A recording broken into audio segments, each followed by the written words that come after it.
Campeã em 2018, vice-campeã em 2022. Abrindo a série de países europeus no Como Vem, hoje é dia de falar da forte seleção francesa, que vem em busca do seu terceiro título mundial. Bom, meu povo, você que já está aqui escutando a gente no Spotify ou no YouTube, não esquece de já deixar o like, seguir a gente por aqui e também ativar as notificações do canal para continuar recebendo os nossos vídeos, porque o Como Vem está acabando, porque a Copa está chegando. Então vamos embora falar, tô até de azul aqui para falar da França também. Seleção essa que talvez seja a principal favorita para a edição de Copa do Mundo deste ano. Pelo menos para muito, e talvez até para mim. A questão é que desde 2014, na verdade desde 2012, quando Deschamps assume a seleção francesa, se molda uma França muito diferente depois do fracasso na Copa de 2010, aquela que só teve um mísero ponto na fase de grupos.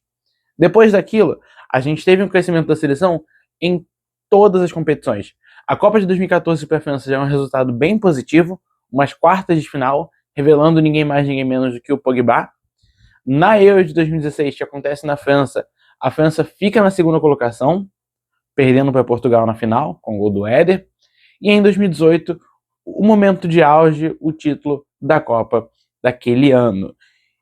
Com alguns nomes que seguem até hoje e outros que já aposentaram a seleção.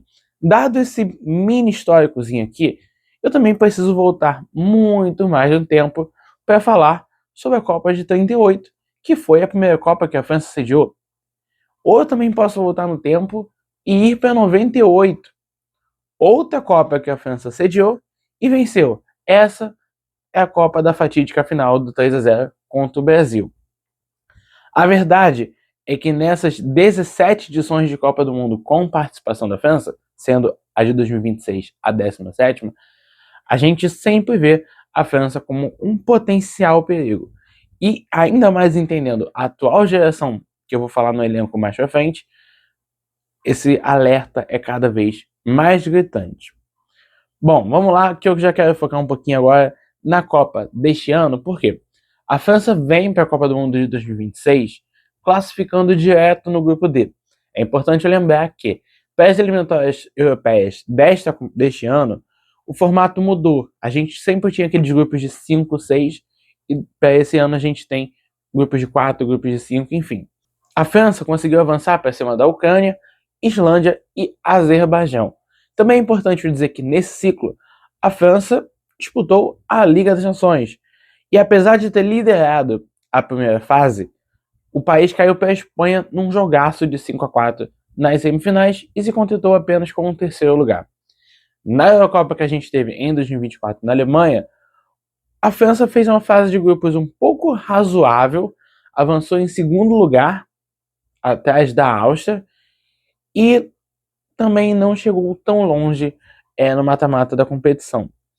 Então, assim, desses 14 anos de Deschamps, a gente tem o grande momento, que é talvez aquele time de 2016 e 2018, e a gente tem um momento um pouquinho mais frágil, que é exatamente esse elo de 24. Mas não se peguem por tempo, porque a seleção francesa é muito forte. Além disso, uma das coisas que contribui para o crescimento da seleção francesa é também o campeonato local. A gente tem hoje um clube, que é o Paris Saint-Germain, batendo constantemente em finais de Liga dos Campeões. E essas duas últimas já é um PSG muito diferente daquele PSG de 2020. Se ali você tinha um destaque francês quase que o único, que é o Mbappé, dessa vez a gente vê um time com outros jogadores, com bastante personalidade e bastante respeito dentro desse time. Mas voltando um pouquinho para a seleção francesa, já que eu falei desse histórico, tanto passado quanto o do ciclo, em 2026 a França também fez alguns amistosos de preparação para a Copa do Mundo. Um, a gente lembra, que é a vitória para cima do Brasil, e o outro foi placar de 3-1 para cima da Colômbia. Era um combinado de amistosos ali envolvendo Brasil, Colômbia, França e Croácia. Antes da Copa começar, a França vai enfrentar ainda a Costa do Marfim e a Irlanda do Norte. Seleções também de níveis abaixo, mas que valem principalmente a Costa do Marfim por ser um país de outro continente que também está na Copa do Mundo. E depois disso, a França sim poderá enfrentar Iraque, Senegal e Noruega num dos grupos mais chatos dessa Copa. Não mais chato no sentido de o jogo ser chato, mas chato na possibilidade de imprevisibilidade.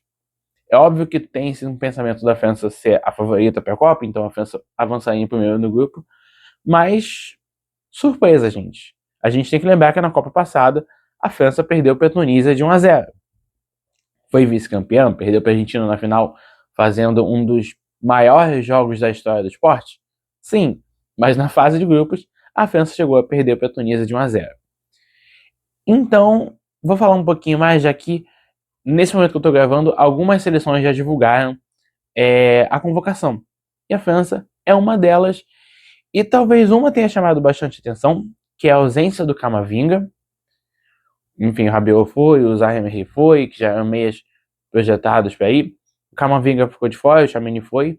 Importante dizer também que o Camavinga teve uma temporada bem difícil, tanto em questões de lesões, quanto em questão de qualidade técnica mesmo.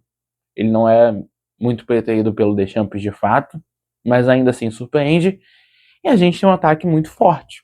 Como eu falei mais cedo do PSG, o PSG dá Dembélé e Désiré Doué para essa França. O Dembélé, um ano depois de ser melhor do mundo, e o Doué também no altíssimo nível. Além desses dois, a França ainda tem, para mim, que é top 3 melhor do mundo hoje, que é o Olise, do Bayern de Munique. Tem-se uma questão, né, do Olise não saber falar francês, já tem torcedor meio que descontente com isso. Enfim, questões além do campo. Mas, cara, isso mostra uma força ofensiva da França absurda. Porque no meio disso você também tem o Kylian Mbappé, que eu nem preciso falar tanto. Né? É só um dos maiores artilheiros do Real por temporada. Ele só não tem como superar o Cristiano Ronaldo porque verdadeiramente não tem como. Então, por mais que o Mbappé tenha convivido com lesões, não tenha tido tantos minutos de jogo quanto ele tinha no PSG há um tempo atrás, na temporada, por conta disso, ainda é um dos maiores jogadores do planeta. Então é curioso como a gente tinha uma França já muito poderosa ofensivamente em Copas passadas, com o Griezmann sendo esse armador, com o Griezmann sendo essa cabeça, já que o Giroud no ataque nunca foi, nas Copas do Mundo, tá tão artilheiro assim, apesar dele ser o maior artilheiro da seleção francesa fora das Copas. O próprio Benzema teve suas questões pessoais que por anos o fez ficar fora das convocações. E dessa vez a França não tem onde botar defeito na parte ofensiva do campo.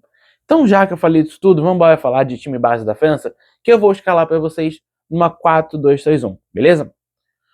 O goleiro, já praticamente certo, é o Maignan, do Milan. Um fato curioso é que o jogador que mais fez partidas pela França numa Copa do Mundo é um goleiro e é o Lloris, que jogou nas Copas de 22, jogou nas Copas de 14, jogou na Copa de 18. Tudo isso ele fez, se eu não me engano, 20 jogos. E dessa vez ele acaba ficando de fora, já que ele se aposentou da seleção, se eu não me engano, até na última Copa do Mundo, né? A linha de defensores é composta por Malo Gusto, do Chelsea. A dupla de zaga tem Konaté e Upamecano. Vocês sabem que eu tenho minhas críticas ao Upamecano, mas ainda assim eu acho que essa dupla de zaga não varia, pelo menos por agora. No lado esquerdo, eu vou dizer que para mim talvez seja o elo mais fraco. Eu acho que o Theo Hernandes começa a Copa titular e o Digne como reserva. Mas, assim, em 2026, eu não tenho confiança em nenhum dos dois. Eu vou ser sincero em dizer que o Digne, para mim, nunca alcançou o potencial que ele poderia ter alcançado. Isso já há 8 anos. E o Theo Hernandes, desde a última temporada do Milan, se garante muito mais por nome do que por qualidade. O irmão dele, inclusive, está convocado, mas eu acho que acaba como reserva nesse comecinho de Copa do Mundo. No meio de campo, aí sim, o Tchouaméni na primeira posição. Do lado, eu não acho que tem uma briga, tá? Eu acho que o Rabiot começa essa Copa titular muito por confiança do Deschamps, ele não tá mal de fato. Mas eu preferia lugar ao Zaha Emery. Do lado direito do campo, Ousmane Dembélé. Ali mais centralizado, eu acho que o Olise vem para fazer essa função, mas ele vai ter uma sombra talvez não só na posição dele, mas talvez qualquer jogador entre esses 4 mais ofensivos, do Cherki. O Cherki, que não era pra ser nada nessa seleção, pode ser que mais se aproxime do papel do que o Griezmann fazia como armador. Então, pode ser que o Cherki acabe fazendo algumas das funções ali do ataque, mas eu acho que ele começa a Copa como reserva. No lado esquerdo, o Désiré Doué como titular, e mais à frente, o Mbappé. Essa França ela só tinha uma mudança dos amistosos contra Brasil e Colômbia para essa Copa do Mundo, que é a ausência do Ekitike por lesão. O Ekitike para mim seria muito titular, tá? O Ekitike para mim seria muito titular por 2 motivos. Ele é uma das poucas contratações que se salvou nessa primeira temporada de Liverpool. E mais do que isso, ele é um atacante diferente para a seleção francesa. É um atacante alto, mas é um atacante veloz, é um atacante que finaliza bem, é um atacante que posiciona muito bem. Então, eu acho que talvez seja a única ausência sentida da França. O ataque não é para colocar defeito, de forma alguma. Num time que vai ter Dembélé, Olise, Doué e Mbappé, cara, eu acho que é um ataque dos sonhos para qualquer seleção. Existem outras seleções que têm ataque muito bom, o próprio Brasil, a Espanha, Portugal, enfim. Mas o momento de 3 principalmente, e o outro é o Mbappé, é muito doido. E você ainda tem o Cherki, que fez também uma temporada muito boa no City, melhor do que a média do elenco, eu diria. Então, é isso que eu tenho que dizer sobre essa França.